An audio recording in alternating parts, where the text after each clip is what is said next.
Hello everyone, my name's Ian Strawn.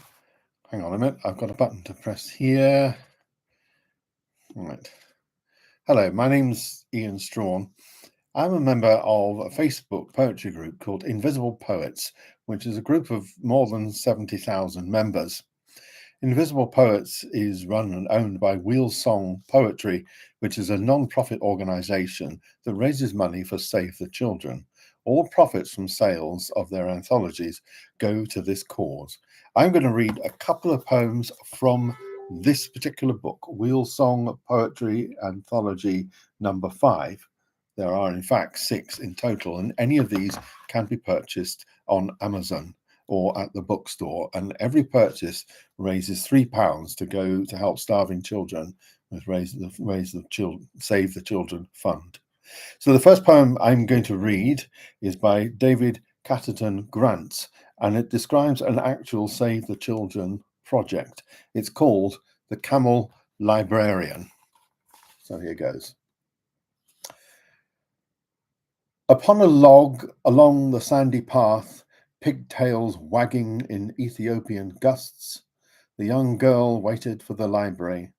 Today she might be the only one, for a storm front was lifting Saharan sand, tanning the cloudless sky.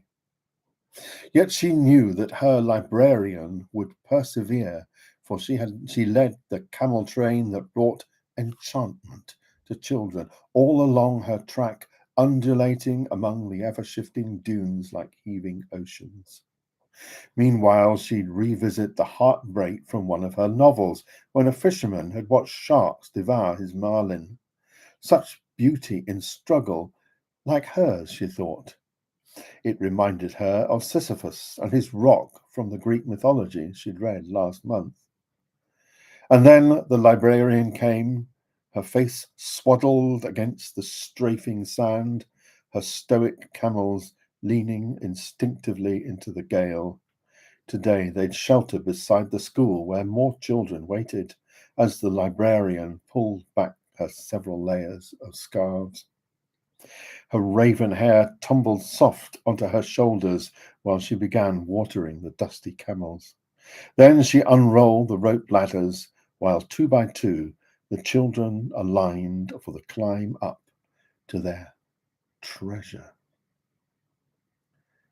I think that's a wonderful poem, and to think of the books, the education that they supply to these children in the Ethiopia, that it's treasure, and education and learning about literature is real treasure to enrich the lives of children. So the second one I'm going to read is one of my own poems. It's a bit of reminiscence from when I was a kid. So this one is called Garbut's Map by myself, Ian Strawn. When I was 9 in 1967, no computer games were found in schoolboy heaven. In those days, imagination would suffice, absent a flashing electronic device. No laptop, internet, or smartphone app. Our fun was Garbut's pocket underground map. We'd unfold the grubby card and stare ecstatic, threefold delight revealed in classical schematic. Multicolored lines denoting every track, purple, blue, green, orange, yellow, brown, and black.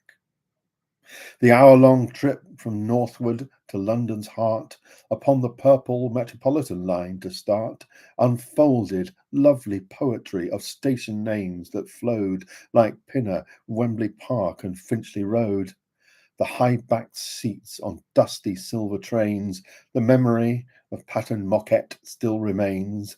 Across the Finchley platform, changed to Bakerloo, its squat red 40s cars propelled us through the blackness of the tunnel underground to Swiss Cottage, St.